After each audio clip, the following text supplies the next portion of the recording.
హిమాచల్లో వరద సహాయక చర్యలకు ఎన్డీఏ సర్కార్ సహకరిస్తోందన్నారు కేంద్ర మంత్రి జేపీ నడ్డా.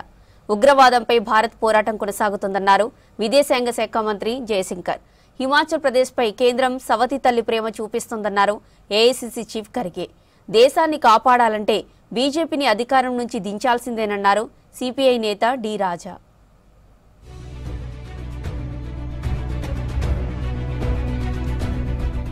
భారీ వర్షాలు వరదలతో సతమతమవుతున్న హిమాచల్ ప్రదేశ్కు ఎన్డీఏ సర్కార్ అండగా ఉంటుందన్నారు కేంద్ర మంత్రి జేపీ నడ్డా. ప్రకృతి విపత్తులు సంభవించిన ప్రతిసారి మోదీ ప్రభుత్వం చేయూతనిచ్చిందని చెప్పారు. హిమాచల్లోని బిలాస్పూర్లో పర్యటించిన నడ్డా వరదలపై సమీక్ష నిర్వహించారు. ఆకస్మిక వరదలలో ప్రాణాలు కోల్పోయిన వారి ఫ్యామిలీలకు సానుభూతి తెలిపారు. సహాయక చర్యలకు అన్ని విధాలా సహకరిస్తున్నట్లు చెప్పారు నడ్డా.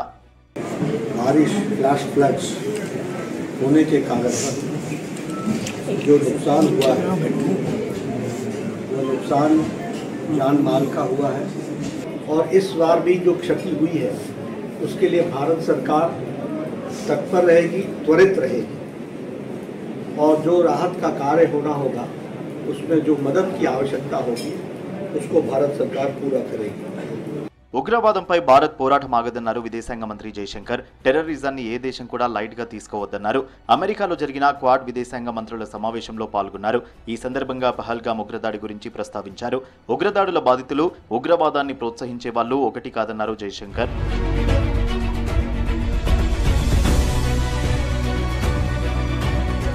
హిమాచల్ ప్రదేశ్పై కేంద్ర ప్రభుత్వం సవతి తల్లి ప్రేమ చూపిస్తోందన్నారు ఏఐసీసీ చీఫ్ ఖర్గే. భారీ వర్షాలు వరదలతో అల్లాడుతున్న రాష్ట్రానికి కేంద్రం నుంచి సరైన సాయం అందడం లేదన్నారు.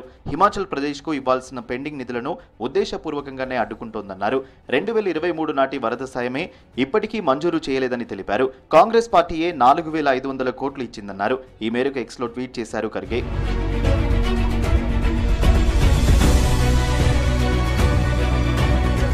దేశాన్ని కాపాడాలంటే బీజేపీని అధికారం నుంచి దించాల్సిన అవసరం ఉందన్నారు CPI general secretary D Raja. BJP సర్కార్ వైఫల్యాలను ప్రజల్లోకి తీసుకెళ్లడానికి కలిసొచ్చే పార్టీలతో పనిచేస్తామని చెప్పారు. ఏపీ సీఎం చంద్రబాబు మద్దతుతోనే కేంద్రంలో బీజేపీ అధికారంలో ఉందన్నారు.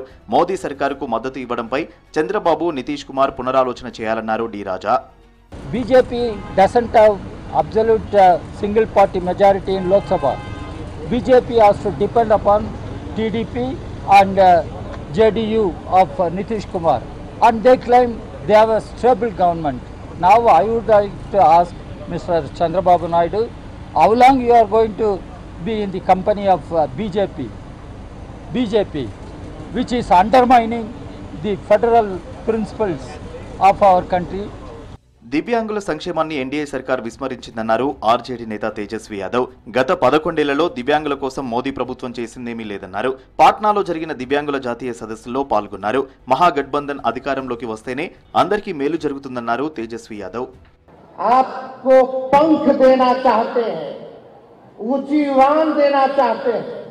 मेरा लक्ष्य है पंख का मतलब सरकार आपको अपना समझे. आज सरकार आपको अपना नहीं समझती है, इसलिए 20 साल तक आपके लिए कोई काम नहीं किया. हम आपको पंख देंगे, मतलब सरकार आपको अपना समझने का काम करेगी. 5 దేశాల్లో 8 రోజుల పర్యటనకు బయలుదేరి వెళ్లారు ప్రధాని Modi. Ghana, Trinidad and Tobago, Argentina, Brazil, నమీబియాల్లో పర్యటిస్తారు. ఫారెన్ టూర్లో భాగంగా బ్రెజిల్లో జరిగే బ్రిక్స్ సమ్మిట్ కు హాజరు కానున్నారు. జూలై 9న తిరిగి భారత్కు రానున్నారు ప్రధాని మోదీ.